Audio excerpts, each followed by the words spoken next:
So dear students, welcome again in this lecture room.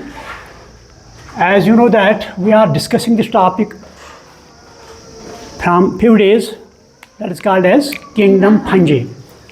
तो इस Kingdom Fungi में पहले हमने इसकी इंट्रोडक्शन के बारे में जानकारी दी, ये फंजे होते क्या हैं, कैसे हम इनको डिफ़ाइन करेंगे या कौन सा ग्रुप होता है।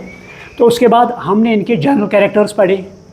तो उसके बाद जनरल कैरेक्टर्स के बाद हमने इनकी क्लासिफिकेशन पढ़ी। तो उसमें मैंने बताया जो फंजे हैं mainly they are of 4 types. One is called as phycomycetes, second is called as ascomycetes, third is called as basidiomycetes and the last one is called as deuteriomycetes. तो इसमें से वो पहले first 3 topics that is phycomycetes ये हमने discuss किया, उसके बाद एस्कोमाइसीट्स ये भी डिस्कस किया, तो देन बेसिडियोमाइसीट्स। हालांकि कल के लेक्चर में मैंने ये भी स्टार्ट किया था ये deuteriomycetes, लेकिन टाइम की किल्लत की वजह से हम ये कंप्लीट नहीं कर पाए। तो आज ये हम फिर से दोबारा डिस्कस करेंगे। तो deuteriomycetes जो हैं these are also called as fungi imperfect। ये आप लिखो, ये ऑब्जेक्टिव आता है, these are called as fungi imperfect, क्योंकि इनमें सेक्सुअल रिप्रोडक्शन एब्सेंट होती है। they lack sexual reproduction, that is why they are called as imperfect fungi or fungi imperfect। हालांकि अगर एवोल्यूशन के मुताबिक हम देखेंगे दे आर हाईली एडवांस्ड, है ना। जब हमने क्लासिफिकेशन पढ़ी तो पहले हमने देखा इसमें आता है फाइकोमाइसीट्स, दे आर प्रिमिटिव। तो लास्ट पर आते हैं कौन, deuteriomycetes। हालांकि दीज आर हाईली एडवांस्ड, बल्कि ये देखा गया जो जो हम एडवांसमेंट की तरफ जाते हैं फंजे में तो ये सेक्सुअल रिप्रोडक्शन में ये एब्सेंट होती है। तो दैट इज़ वाई यहाँ पर सेक्सुअल रिप्रोडक्शन एब्सेंट होती है। तो that is why they are called as fungi imperfect या इम्परफेक्ट फंजे, ये ऑब्जेक्टिव आता है अक्सर। तो उसके बाद इनके जनरल कैरेक्टर्स कभी कभी एग्ज़ाम में आता है, बोर्ड के एग्ज़ाम में, right the general characters of group deuteriomycetes। तो ये deuteriomycetes जो होते हैं इनका हैबिटेट क्या है, these are found on dead organic matter। जो भी डेड ऑर्गेनिक मैटर होता है उसमें पाए जाते हैं, इन द फॉर्म ऑफ वुड और लॉग्स और अदर पार्ट्स ऑफ एनिमल्स और प्लांट्स। तो ये सैप्रोफिटिक होते हैं। तो ये मैंने पहले भी बताया, सैप्रोफिटिक टर्म जो है it means rotten egg and they cause decomposition. तो वहाँ बैड स्मेल आती है, तो that is why they are called as saprophytic और they have saprophytic mode of nutrition, they obtain their nourishment from dead organic matter. कुछ इनमें parasites होते हैं, they live on living organisms. मिसाल के तौर पर एप्पल गार्डन की बात हम करेंगे, वहाँ स्कैब है, अल्टरनेरिया है ना। तो डिफरेंट टाइप्स ऑफ डिजीज़ है, all these are cause but these deuteriomycetes। Scab मैंने बताया ये एक ऑर्गेनिज्म होता है that is called as Venturia, है ना, जो बागों में स्कैब होती है इस एप्पल पर। तो that is caused by a fungus called as Venturia. तो that belongs to deuteriomycetes। So वहाँ पर ये जब ये पैरासाइट्स होते हैं तो दे काज डिजीजेस। आप ये लिखो, जब भी ये पैरासाइट्स होते हैं दे काज डिजीजेस। तो बहुत से अक्सर इनमें दे काज डिकम्पोजिशन, अक्सर deuteriomycetes जो हैं they cause decomposition. So they are called as decomposers they play very important role. अगर एक साइड देखते हैं हम, they are parasite, they cause diseases, तो but on other side they play very important role in our ecosystem, they are decomposers. तो जब ये decomposers होंगे तो यहाँ पर कौन सा रोल ये प्ले करेंगे, दे हेल्प इन मिनरल साइकिलिंग, है ना, दे हेल्प इन मिनरल साइकिलिंग। मान लो यहाँ पर ये डेड ऑर्गेनिक मैटर है, डेड ऑर्गेनिक मैटर चाहे प्लांट का है या एनिमल का। तो इस पर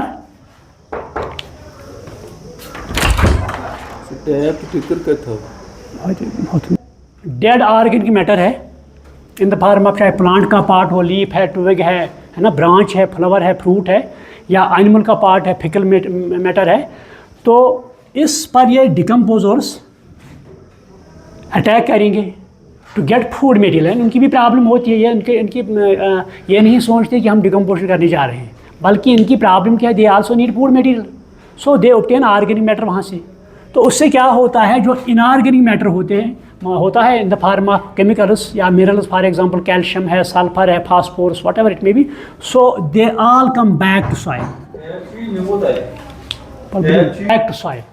वो दोबारा कहाँ, सॉइल पर आते हैं। तो वो प्लांट्स फिर से वो इस्तेमाल करते हैं। जब प्लांट की डेथ होती है, एनिमल की डेथ होती है, तो दे कॉज डिकम्पोजिशन। तो डिकम्पोजिशन जो मिनरल मैटर है, ऑर्गेनिक इनऑर्गेनिक सब्सटेंस, वो वापस कहाँ आएंगे, सॉइल में आएंगे।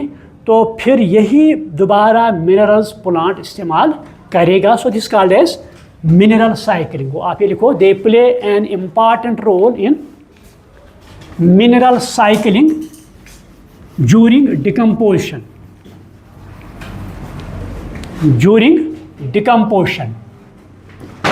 तो अगर इनकी प्लांट बॉडी ले लेंगे, तो plant body is called as thallus, है ना। मैंने कहा कि यहाँ पर हम देखते हैं there is no differentiation of true root, true stem and true leaf, that is why they are called as thalloids और थैलस, या they are also called as thallophytes. कभी कभी बोर्ड एग्जाम में आता है question, define thallophytes. Thallophytes are those plants which bear plant body called as thallus. There is no differentiation of true root, true stem, true leaf. यहाँ पर ये नहीं होते हैं। मतलब मैंने पहले भी कहा 3 ग्रुप्स है, एक तो एल्गी है, फंजे है, ब्रेयोफाइट्स है। इनमें आप ना ट्रू लीफ देखेंगे, ना ट्रू स्टेम देखेंगे, ना ट्रू रूट देखेंगे। सो इनकी बॉडी को हम थैलस कहते हैं। तो ये थैलस जो है, it is made up of hyphae. जो इनकी प्लांट बॉडी है thallus, it is made up of hyphae. एक को क्या कहेंगे, हाइफा। तो जो ये हाइफे है, they get interwoven together and form mycelium. तो जो माइसीलियम इनमें होता है, इट इज सेप्टेट। आप लिखो, द माइसीलियम इज सेप्टेट। यानी जो हाइफा होता है, इस हाइफा में वॉल फॉर्मेशन होती है। सो देयर इज यूनिन्यूक्लियेट कंडीशन, है ना। जो लवर फंजे है, कभी कभी ये भी ऑब्जेक्टिव आता है, aseptic condition is found in lover फंजे। For example, aseptic condition जो है, सिनोसिटिक कंडीशन जो है, मल्टीन्यूक्लियेट कंडीशन जो, वो मैंने आपको बताया, that is found in lover फंजे। For example, हाँ लवर फंजे तो मैं बता रहा हूँ, ग्रुप बताओ ना नाम उसका, मैंने पढ़ा है ना। फाइको माइसीटस, राइजोपस मैंने जो यहाँ पर डिस्कस किया, तो मैंने कहा यहाँ पर सेप्टेशन नहीं होती है, वाल फॉर्मेशन नहीं होती है, तो यहाँ पर सीनोसिटिक कंडीशन है, मल्टीन्यूक्लियेट कंडीशन है। मगर जो हायर फंजे है, यहाँ पर जो हाइफा होता है, इस हाइफा में वाल फॉर्मेशन होती है। तो यहाँ पर यूनिन्यूक्लियेट कंडीशन होती है, that is called as uninucleate condition. लेकिन एक यहाँ पर मैंने बताया, एक ग्रुप आपको फंजे का, that has dikaryotic condition, that has dikaryotic condition, that is called as dikaryon. कौन सा ग्रुप है वो, कल मैंने बताया आपको, जिसमें डाइकैरियोटिक कंडीशन होती है, या that is also called as secondary mycelium. अक्सर ऑब्जेक्टिव आता है सेकेंडरी माइसीलियम, और that is called as dikaryotic condition. Basidio mycelium कल हमने पढ़ी, मैंने बताया ना, वहाँ पर एक में दो न्यूक्लियस होते हैं, क्योंकि वहाँ पर प्लाज्मोगैमी के बाद कैरियोगैमी साथ ही नहीं होती है, तो कुछ वक्फा लेती है, उसके बाद कैरियोगैमी होती है ड्यूरिंग रिप्रोडक्शन। तो उस स्टेज को हम डाइकैरियोटिक कंडीशन, ये ऑब्जेक्टिव आता है अक्सर, क्योंकि मैंने फीचर्स बताए, चाहे आपका नीट हो या आपका बोर्ड का एग्जाम हो, मैंने फीचर्स बताए उसमें। फॉर एग्जांपल एस्कोमाइसिटिस में मैंने वहाँ बताया special feature, that is hook formation और क्रोजियर का फॉर्मेशन। तो बेसिडियोमाइसिटिस में मैंने बताया क्लैंप कनेक्शन। तो उसी की वजह से यहाँ पर डाइकैरियोटिक कंडीशन बनती है। मगर ये जो डिडियोमाइसिटिस होते हैं, ये इनके हाइफा सेप्टेशन होती है यहाँ पर, so there will be uninucleate condition. Clear? तो यहाँ पर अगर इनकी रिप्रोडक्शन देखेंगे हम, रिप्रोडक्शन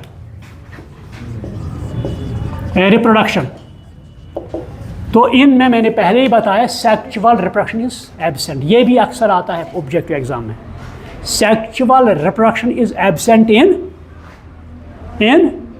डिटीरियोमाइसीट्स। जोर से बोला ना, sexual reproduction is absent in deuteromycetes. तो इनमें एसेक्चुअल रिप्रोडक्शन होती है। आप ही लिखो, only asexual reproduction is found in deuteromycetes. तो इनमें सिर्फ क्या होती है? एसेक्चुअल। तो वो क्या होती है, यहाँ पर मान लो ये हाइफा है, ये राइजोइड्स है जो सबस्ट्रेटम में जाएगा। तो इसके बाद जब अब रिप्रोडक्शन की मतलब का टाइम आता है, तो जो ये हाइफा है ये अब इसमें ऊपर की तरफ एक ट्यूब लाइक स्ट्रक्चर बनता है या थ्रेड लाइक स्ट्रक्चर ऊपर की तरफ जाता है, that is called as conidiophore. That is called as conidiophore. यानी जो हाइफा है, इस हाइफा में ऊपर की तरफ ग्रोथ होती है, ये एक ट्यूब लाइक स्ट्रक्चर बनाता है, तो उस ट्यूब को हम कोनिडियोफोर कहते हैं। तो उस कोनिडियोफोर के टिप पर ओवल स्ट्रक्चर्स बनते हैं, just like this oval structures बनते हैं। तो these oval structures are called as conidia. तो इनको हम कोनिडिया कहते हैं। या अगर एक ले लेंगे, एक को क्या कहेंगे? Single is called as conidium, यानी single is called as conidium. तो एक से ज़्यादा they are called as conidia. जिस तरह मैंने कहा sporangium, single sporangia, more than one. इसी तरह एक कोनिडिया को हम कोनिडियम कहेंगे जब बहुत बनेंगे यहाँ पर। तो यहाँ पर इस कोनिडियोफोर पर बहुत ओवल स्ट्रक्चर्स और ओवल बॉडीज प्रोड्यूस होंगे, तो उनको हम कोनिडिया कहते हैं। So then they get mature. जब ये बनेंगे उसके साथ बाद ये मैचर हो जाएंगे। मैचर मीन्स उनका साइज़ बढ़ेगा या बाकी जो इनके प्रोसेस है वो कंप्लीट होगी, तो उसके बाद ये डिटैच हो जाएंगे इस पेरेंट प्लांट से। यानी आफ्टर, आप इस तरह लिखो, after getting mature the conidia get detached from parent body or parent plant and they fall on a specific substratum। जो इनका सबस्ट्रेटम है, अगर कोई पैरासाइट हो तो होस्ट, उसका स्पेसिफिक होस्ट, तो वो उस पर पढ़ते हैं। तो पढ़ने के बाद during or coming of favourable conditions, तो आप जब कंडीशंस उनको फेवरेबल होंगे, फॉर एग्जांपल मॉइस्चर होगा, टेम्परेचर होगा अच्छा खासा, तो उसके बाद ये कोनिडिया जर्मिनेट होते हैं। यानी इनकमिंग, आप इस तरह लिखो, incoming of favourable conditions the conidia get germinated and form new hyphae और माइसीडियम। यानी इनकमिंग ऑफ फेवरेबल कंडीशन क्या है? जब मॉइस्चर होगा यहाँ, क्योंकि फंजे के जो स्पोर्स होते हैं तो उनको कुछ कैरेक्टर्स या फैक्टर्स चाहिए जर्मिनेट होने के लिए। उनमें पहला कैरेक्टर है मॉइस्चर। कभी कभी एग्जाम में आ सकता है, मैंने कहा ना ट्रेंड बदल गई, कुछ भी आ सकता है आपके एग्जाम में, कोई भी तरह का क्वेश्चन आ सकता है। फॉर एग्जाम्पल यहाँ क्वेश्चन आया, what are the factors that are responsible for the germination of conidia और स्पोर्स ऑफ फंजी, है ना, इस तरह क्वेश्चन आ सकता है। What are the factors which are responsible for germination of spores और कोनिडिया, है ना, जर्मिनेशन होने के लिए इनको क्या चाहिए? They are called as factors. तो पहला फैक्टर इनके लिए है, that is called as moisture. Moisture, तो विदाउट मॉइस्चर ये तभी तो होता है ना। अब जब हम देखते हैं अपने बागों में, जब बारिश होती है तो उसके बाद क्या करते हैं हम?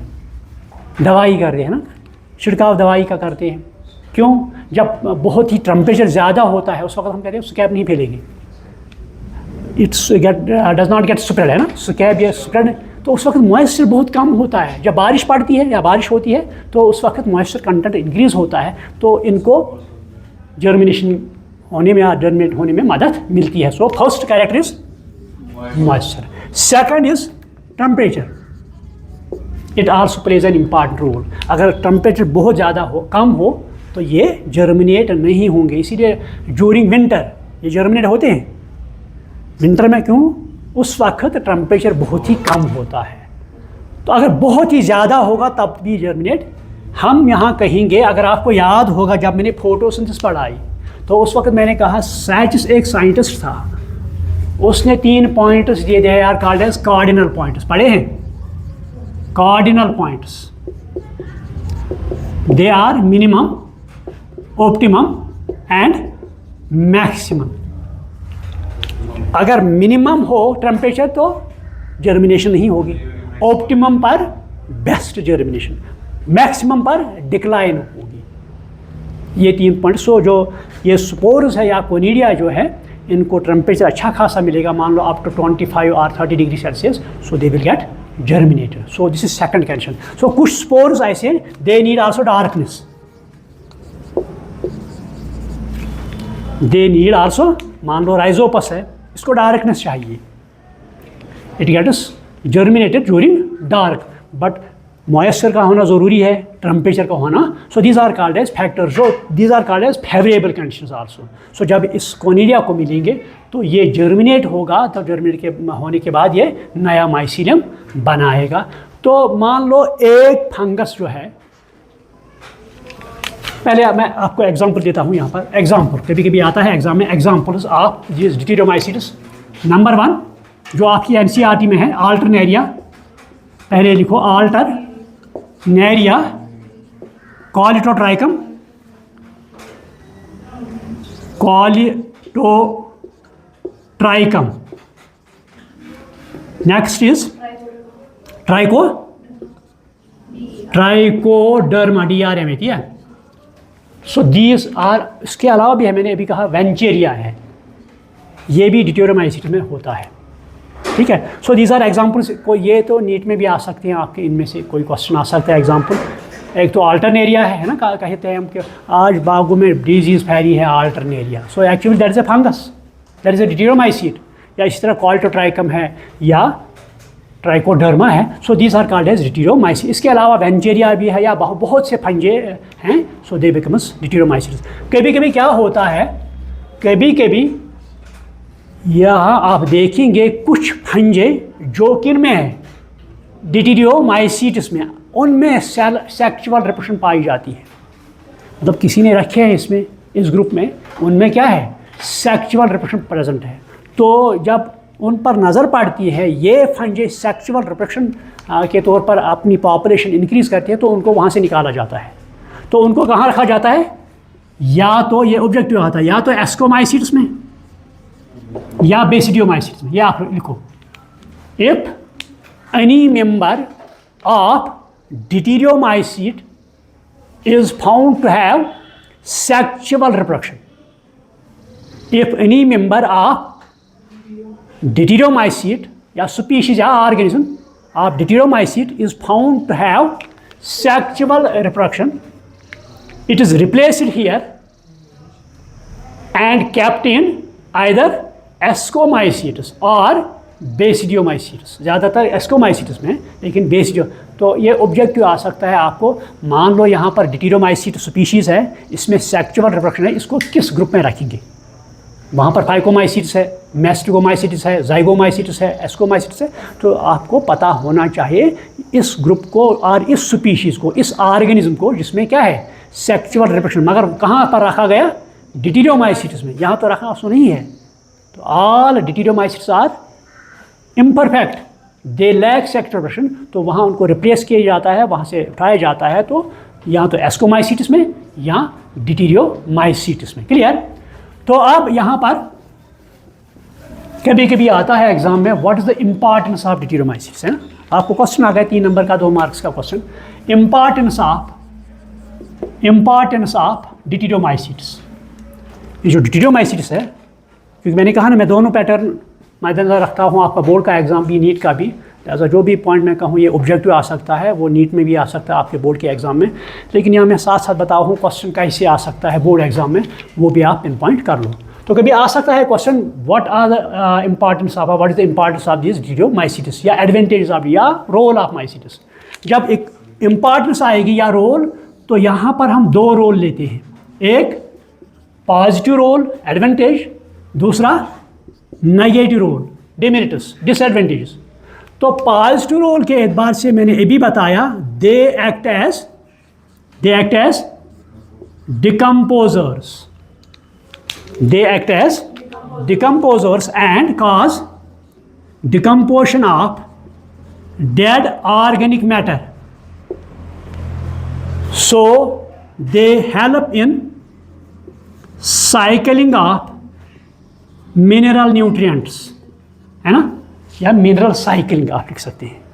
जो मिनरल साइकिलिंग होती है, तो अभी मैंने बताया जब प्लांट और एनिमल की डेथ होती है तो उन पे यही डिकम्पोजर्स अटैक करते हैं, तो उनमें डिकम्पोजिशन होती है, तो यहाँ पर इनऑर्गेनिक मैटर जो होता है वो वापस कहाँ जाता है, सॉइल में वापस जाता है। फिर वो प्लांट्स इस्तेमाल करते हैं, वो प्लांट्स फिर से उनकी डेथ होती है, फिर से इनमें डिकम्पोजिशन होगी, फिर से यहाँ से मिनरल मैटर कहाँ जाएगा, सॉइल में जाएगा। So this they help in decomposition और they help in mineral cycling.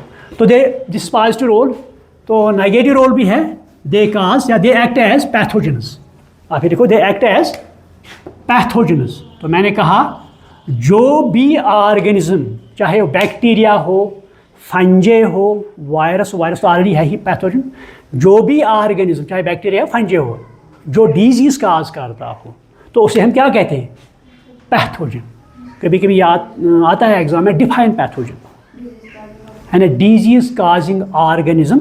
आप लिखो, disease causing organism is called as pathogen, क्योंकि सारे के सारे बैक्टीरिया पैथोजन नहीं होते, सारे फंगस पैथोजन नहीं होते, इसीलिए यहाँ टर्म हमने किए, यहाँ क्रिएट पैथोजन। सो जो डिजीज़ काज करते हैं वो पैरासाइट्स भी होंगे, तो they are called as pathogens. Clear.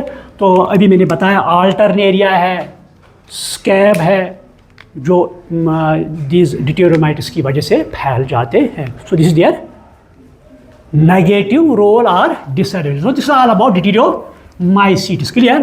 तो इसमें से कोई क्वेश्चन मत है आपको, है एनी कन्फ्यूजन? क्योंकि जो आपकी एनसीईआरटी में है वो मैंने सब कुछ बताया, तो उसके अलावा भी मैंने बताया।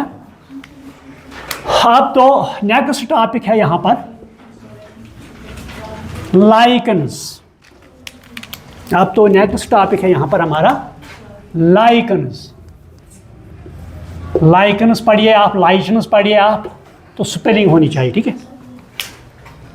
अगर याद होगा आपको, कल ही हम गए, परसों है ना, परसों गए हम यहाँ पर फील्ड में, तो वहाँ पर मैंने आपको बताया, एक दरख्त दिखाया, उस ट्री पर मैंने आपको दिखाया, है ना, yellow colour substance, brown colour substance, है ना। तो फिर मैंने कहा ये लाइकन्स है। तो क्लास ख़त्म होने के बाद मैं नीचे फिर से दिखाऊंगा आपको, ताकि फिर से आपको याद रहेगा, ठीक है। तो लाइकन्स क्या होते हैं, या मैंने ये भी कहा आपको, कश्मीरी में इसे पल्मोंस कहते हैं, क्योंकि जब हम छोटे थे तो मेहंदी के तौर पर इस्तेमाल हम करते थे, क्योंकि इनसे ड्राई एक्सट्रैक्ट होता है। अब मत भूल जाएंगे आप। इसमें इसका क्वेश्चन इस साल नीट में आया था, लाइकन्स का एक क्वेश्चन, एक ऑब्जेक्टिव, आप देखिए पेपर इसमें से आया था। तो लाइकन्स जो है, यहाँ पर हम देखते हैं एक्चुअली दीज आर प्लांट्स, है ना, दीज आर प्लांट्स। तो बट प्लांट्स क्या है, यहाँ पर दो ऑर्गेनिज्म आते हैं from different groups, from different species, from different divisions. One from फंजे, एक तो कहाँ से आता है, फंजे, दूसरा आता है कहाँ से, एल्गी से। तो फंजे से जब आता है, किस ग्रुप से आता है, ये ऑब्जेक्टिव आता है, जो, हाँ जोर से बोलो, नो, मैंने बताया आपको, भूल जाती है, एस्कोमाइसीटस, एस्कोमाइसीटस। देखो ऑब्जेक्टिव यही आते हैं, चाहे आपका नीट हो, आप पढ़ते हैं, हम नीट पढ़ते हैं, हम नीट पढ़ते हैं, ये है सब कुछ। आप सिलेबस क्लियर करो, नीट ये भी है और बोर्ड का एग्जाम भी है। तो one from fungi, that is ascomycetes. Second from algae, तो एल्गी में किस ग्रुप से आता है, ये आपका ऑब्जेक्टिव आया। The lichens is association of algae and fungi. The algal partner comes from which group of the algae? मैंने बताया आपको। आप भूल जाते हैं ना, बिलीग्रीन algae है ना, ब्लू ग्रीन्स और ब्लू ग्रीन एल्गी और सियानोफाइट्स और सियानोबैक्टीरिया, है ना, ये आपस में एसोसिएशन करते हैं। ठीक, तो इस एसोसिएशन को हम लाइकेंस कहते हैं। आप ये लिखो, lichens is the association of two different species, it is the association of two different species, one from fungi, other from algae। ठीक, तो जो फंगल पार्टनर है इसको हम माइकोबायोट कहते हैं। The fungal partner is called as mycobiont, algal partner is called as phycobiont. ये objective आता है। Fungal partner is called as myco, मैंने कहा ना जब भी आप एम वाइप देखोगे दैट इज फंगस, फाइको देखोगे that is algae, phycology, branch of algae is called as phycology और एल्गोलॉजी, मतलब फाइकोलॉजी हम लिखते हैं यहाँ पर। Branch of fungi is called as mycology. तो this called as phycobiont, this called as, है ना, माइकोबायोट एंड फाइकोबायोट दोनों आते हैं यहाँ पर। तो क्यों आते हैं? क्योंकि क्लाइमेट वेरी हार्ड होता है, यहाँ पर वाटर की प्रॉब्लम है, तो ये एल्गी फोटोसिंथेसिस कर सकता है लेकिन वाटर के बगैर नहीं कर सकता है ना, उसको वाटर चाहिए। तो ये बेचारा फंजे जो है ये रह सकता है, वाटर रिटेन कर सकता है, मगर फूड कहाँ से बनाएगा?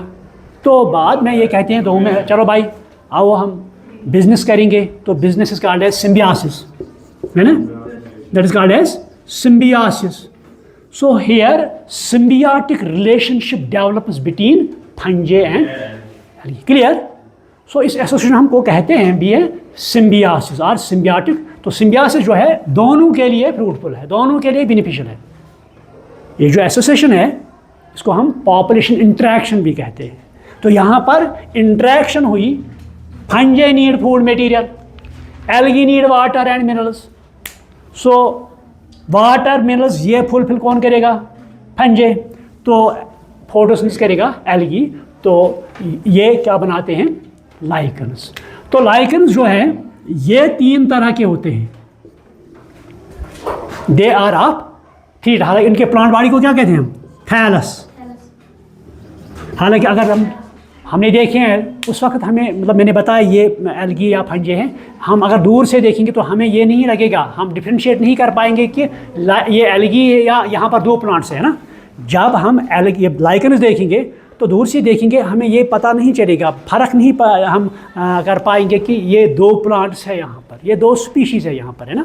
सो ये they are of three types, one is called as crustose. हालांकि आपकी एनसीईआरटी में नहीं है, फिर भी लिखो, आप बोर्ड के एग्जाम में आप लिख सकते हैं। They are of three types, crustose, foliose, फ्रूटिकोज।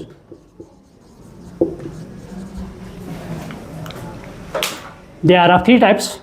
One is called as crustose, foliose, fruticose. तो यहाँ पर आप लिखो, the fungal partner retains water and minerals.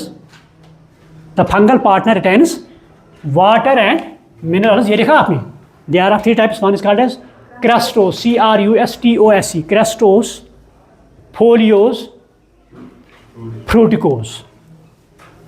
तो फंगल पार्टनर जो है it retains water and minerals और इट प्रोवाइड्स, हम ये भी कहेंगे it provides water and minerals. And algal partner carries photosynthesis और मेक्स फूड मटेरियल। ये भी ऑब्जेक्टिव आता है। तो fungal partner provides water and minerals and algal partner carries photosynthesis. तो अगर हम इनका रोल देखेंगे, अगर आप में से कोई बड़ी बहन आप में से था ना, हाजिर आप थे ना, तो मैंने वहाँ बताया आपको, लाइकेंस मैंने पढ़ाए आपको, है ना, दिखाए भी पढ़ाए भी। तो उस वक्त मैंने बताया ये फर्स्ट प्लांट कम्युनिटी होती है। जब एवोल्यूशन होता है तो इस अर्थ पर हम देखते हैं फर्स्ट प्लांट कम्युनिटी ये लाइकेंस है।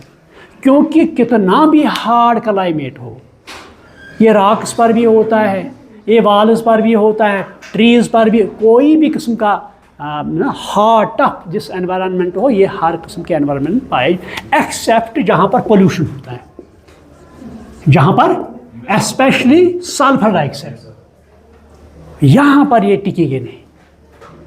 तो on that behalf they are called as pollution indicators. आप ही लिखो, they are called as pollution indicators. तो अगर आपको किसी एनवायरनमेंट का पोल्यूशन चेक करना है तो वहाँ लगाइए, अगर वो टिके वहाँ पर तो पोल्यूशन होगा भी, कम होगा या नहीं होगा। अगर वहाँ पोल्यूशन होगा तो ये टिक नहीं पाएंगे। जिस तरह हम पॉपुलस, पॉपुलस किसे कहते हैं?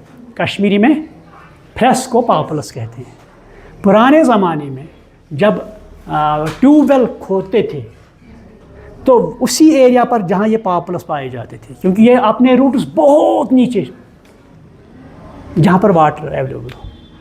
इसी तरह ये भी पोल्यूशन इंडिकेटर्स है। क्लियर? एक रोल है इनका। सेकंड रोल मैंने कहा, इनमें से डाइज हासिल किए जाते हैं। सो डाइज और extract are obtained from these lichens. Clear? So ये उनका रोल है। अगर एग्जाम में आया तो आप ये डिस्क्राइब कर सकते हैं। और एक एसोसिएशन है दैट इज कॉल्ड एज माइकोराइजी। माइकोराइजी, माइकोराइजी अगर टर्म यहां पर ले लेंगे, माइको मीन्स, अभी मैंने बताया, myco means fungi, rhizae means root. जब तक आपको टर्म जो है ना इसकी लिटरल मीनिंग पता नहीं हो, है ना, तो आप इसको डिफाइन नहीं कर पाएंगे। तो माइको, ये टू वर्ड्स है यहाँ पर। Myco means fungi, rhizae means root.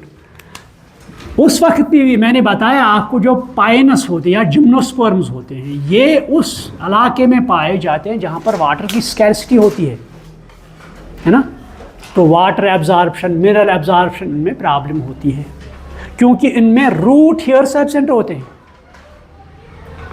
आपने पढ़ा, मैंने पढ़ाया आपको, मैं ये क्या कहूँ, मैंने आपको पढ़ाया है किस में? मॉर्फोलॉजी में, एनाटमी में। ये जो रूट होता है, इस रूट पर small unicellular hair like structures होते हैं, उनको हम क्या कहते हैं?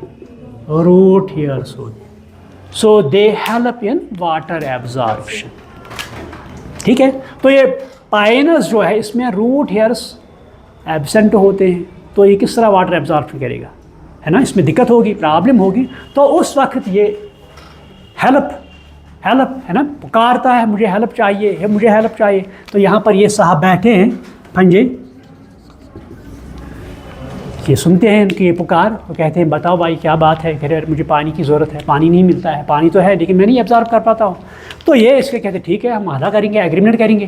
कौन सा एग्रीमेंट? मुझे आप शेल्टर दो, मुझे आप फूड मटेरियल दो, मुझे आप शुगर दो, मुझे आप, है ना, रहने के लिए जगह दो, तो मैं आपका जो आपकी प्रॉब्लम है ये सॉल्व मैं करूँगा। तो ये आता है, ये इनके रूट्स पर बैठ जाओ भाई, बैठ जाओ, है ना। जिस तरह नाइट्रोजन फिक्सेशन होती है ना, राइजोबियम बैक्टीरिया कहाँ चला जाता है?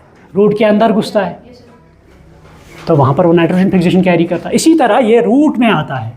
तो यहाँ पर रूट और माइक, जब फंजे के दरमियान एसोसिएशन होती है, यहाँ पर एसोसिएशन जो है किस किस के दरमियान?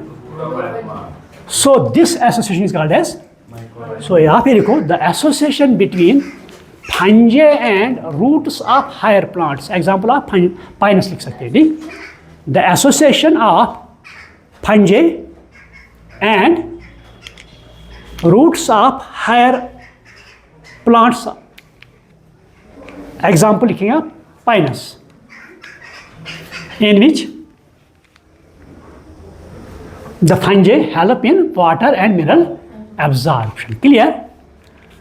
तो ये माइकोराइजे ये दो तरह के होते हैं। ये लिखा आपने, association between fungi and roots of higher plants लिखो। एग्जाम्पल आप पाइनस दे दो। पाइनस, कश्मीरी में पाइनस को क्या कहते हैं? कश्मीरी में पाइनस को क्या कहते हैं? किसी ने बताया? यार्डिकुल मैंने दिखाया भी आपको, वहाँ पर है ना, उसके लीव्स, नीडल्स भी दिखाया आपको। इसमें 2 से 5 तक होते हैं ना, इससे ज़्यादा नहीं होंगे, इससे कम नहीं होंगे ना। तो ये दो तरह के होते हैं। अब लिखा आपने, it helps in water and mineral absorption. One is called as ectomycorrhizae, ectomycorrhizae, short में लिखो, एक्टोमाइकोराइजे या एक्टोफिटिक भी इसे कहते हैं, एक्टोफिटिक और ectomycorrhizae. Second is called as endomycorrhizae और endophytic. Ecto means on the surface, endo means inside the body. यानी एक्टोमाइकोराइजे ये वो एसोसिएशन है जो कहाँ पर, सरफेस ऑफ द ऑर्गेनिज्म पर होंगे ये फंजे।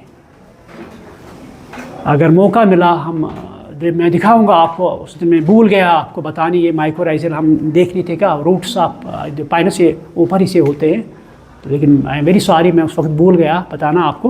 तो अगर दोबारा इंशाल्लाह मौका मिलेगा हम जाएंगे तो हम ये देखेंगे। तो एंडो मीन्स ये इनसाइड होते हैं, so this are called as mycorrhizal. ठीक है, माइकोराइजियल। तो ये और एक टर्म थी इसमें। तो अब इसमें रहता है लास्ट टॉपिक इसमें, that is called as virus.